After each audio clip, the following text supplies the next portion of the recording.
Hello, Choice Residential. All right, so today we're going to go over the May 2025 market update, give you the highlights, the most important metrics and data points that you need to know as you're out there talking to consumers and thinking about your business. So let's jump right into it.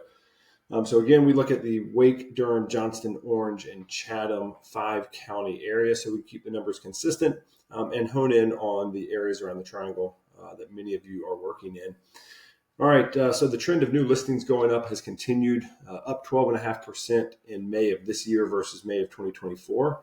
In terms of gross numbers, that's 4,045 new listings that hit the market in this 5-county area during the month of May. Keep in mind, year to date, new listings relative to 2024 were up 13.3% year to date. Closed sales actually reversed course in May and were up 0.7% over May of last year. So we'll see year to date, we're still down 2.8%. And then I threw a new number in here this month. The gross year to date numbers for closings, 10,492. I'll refer back to this in just a couple of minutes. But in May, we had 2,717 closed transactions in that 5-county area. Median sales price is up 1.1%. To just a shade under 465. I just want to talk about pricing for a second. There's a lot of articles being written about pricing right now and how many of the major, largest metro areas in the country are seeing prices drop. It is not black and white when you look at a number like this to say, well, prices are up 1.1%. Oftentimes when a home sells, it has not sold the year before for us to measure what happened to that price over the course of the last 12 months. So we're just taking the aggregate of all the homes that are selling, but it's not a home-to-home, same home-to-home comparison. I would argue that right now, many of the sub-markets, even in this 5-county area and in most of the areas that you might be working, are actually seeing some price reductions, or not price reductions, but prices coming down. I think we will start to see that as we are at this time next year, and we're looking at what pricing is doing. Obviously, a lot of things can happen in the economy and in the country over the next year to impact that, but I think the numbers aren't telling the whole story. That doesn't mean that what the media is selling is the truth either, but you really do have to hone into whatever sub-market type of property, super hyper local locations to figure out what pricing might be doing in those areas. But again, I would argue that right now in a lot of sub-markets, even if the data doesn't show it, that we are seeing prices drop. But if we look across the board here in this 5-county area, prices were up 1.1%. That's good. It's good that we're not seeing it be a larger number. And of course, we don't want to see prices fall off a cliff either, as we'll talk about in a minute. Seeing this kind of small increase or really just flat pricing is probably where what would be best for our market right now. So we'll keep an eye on that. Year to date, though, just under 1% growth. Again, probably pretty healthy and along the lines of what we need right now. Percent of list price received, 99.3%. Not going to throw a lot of merit into that. That doesn't account for this specific data point for the original list price. So we'll just keep moving on.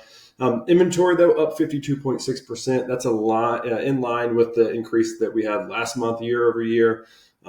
So that is a big headline number. But as you'll see in a minute, our inventory levels are not out of whack right now. But that is a big year over year jump. So if you look at May of 2024, we had just over 4,800 houses on the market at the point in time in which they measure this. Same point in time this year, 7375.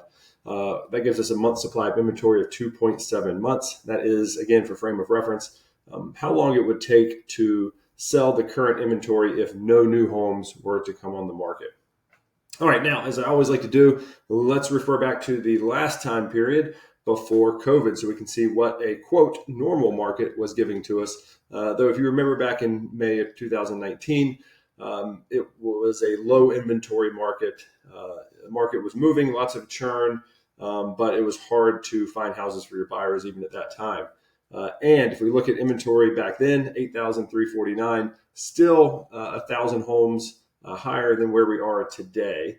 And of course, we know there is a higher population today than there was 6 years ago. So inventory was constricted back then. Inventory is certainly still restricted right now.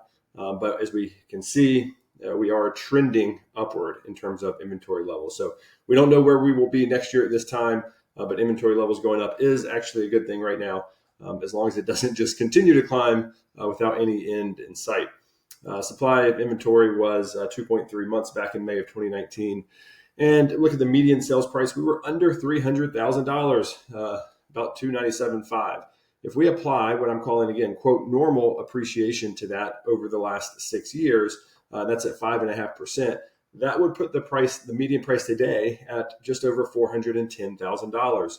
But of course, our median price today is actually $465,000. So if prices do not increase, so not even 1%, if prices just stay flat for the next 2 years, so if in May of 2027, you're watching this video and prices had stayed flat and our median sale price was still 465, then we would be about in line with where we would have been without the appreciation spike that we saw during COVID. So we still have a lot of runway in order to get prices back to where the typical homeowner, the typical buyer, the typical consumer is going to feel like home prices make sense relative to everything else in their life, everything else in the world. But right now we are still ahead of the game. So prices are higher than what it feels like they should be. And so again, this is where I talk about if we see moderate price drops, that probably wouldn't be the worst thing. We certainly don't want to see prices fall off a cliff or major price adjustments, but to have a flat or slightly dropping prices over the next year or two wouldn't be the unhealthiest thing for our market. Now, I know as a homeowner, you never want to see your home price go down, but if we look at the overall health of the market, that wouldn't be the worst thing that could happen. If we look at new listings back in May 2019, 4,530 new listings relative to what we saw this May, 4,045. So still had more listings coming on the market back then, which contributed to higher inventory. Now, here's the one, though, that you feel, that as an agent, if you're watching this, you feel this. And that's closed transactions. There were 3,600 closed sales in May of 2019. May of this year, 2,700. So you're looking at a 33% decline in the number of transactions between these two periods of time. And we know that the population is greater today than it was 6 years ago. So to not have that churn in the market, not have those transactions, you can just see where affordability, possibly among other things, but affordability being probably the biggest factor in what's constricting those transactions. And let's just say that the number of real estate agents is flat from 2019 to today. That's a third fewer transactions to be dispersed among all the agents. That's why it can feel really difficult, and it has felt difficult out there for the last couple of years because there are just a lot fewer transactions. So if you look at the gross number, 13,436 in May of 2019, right here, and then year to date now, 10,492. That's just across 5 months, and you're seeing 3,000 fewer transactions. 30% fewer number of transactions. We hope to see that trend reverse, over the next year or two. Of course, we want to see closed transactions going up. That creates a healthier market when you get this churn. The good news is, as I often tell people, there are lots of buyers out there right now. There may not be a lot of motivated buyers, but this is a really desirable place to live. We have really bright, successful people here. We have people that need to make moves for different life situations.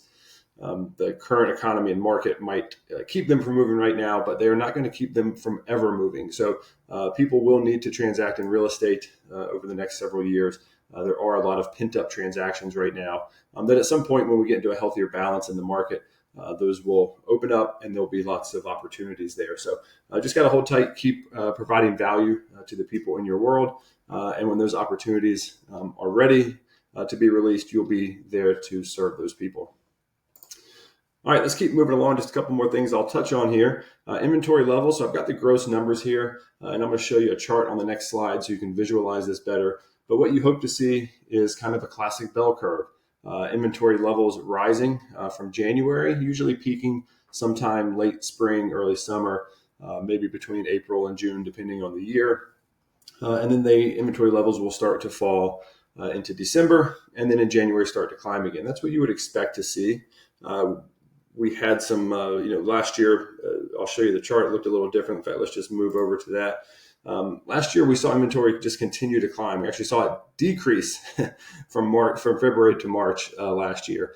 Then we got back on track with it increasing, but just really slow increases, and it kept increasing all the way through October. It wasn't until November that we started to see the seasonality kick in and inventory levels drop.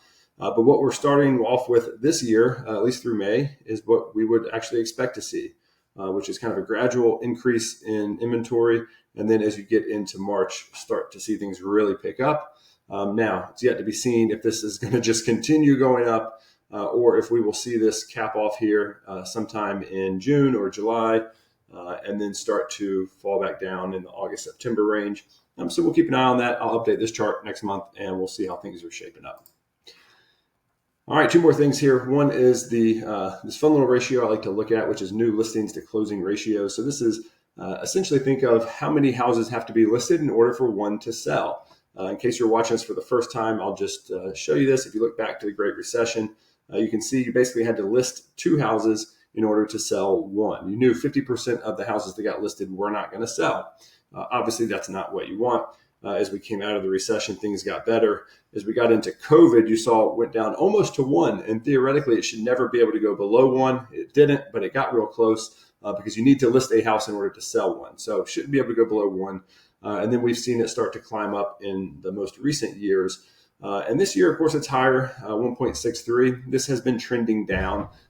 You'll notice this number is often higher in the early months of the year, and then it starts to settle in. So I wouldn't be surprised if this number ends somewhere around 1.5 for the year, basically meaning you'd have to list 1.5 houses to sell 1, or in whole numbers, list 3 houses in order to sell 2. As it stands right now, you have to take 6.5 listings in order to sell 4 of them. So for every 6.5 listings you take, 2.5 are not going to sell, or you can look at it and say for every 13 listings you take, 5 of them would not sell. So I know some of you feel that right now as listings are taking longer to sell, sellers get impatient, and listings are being taken off the market.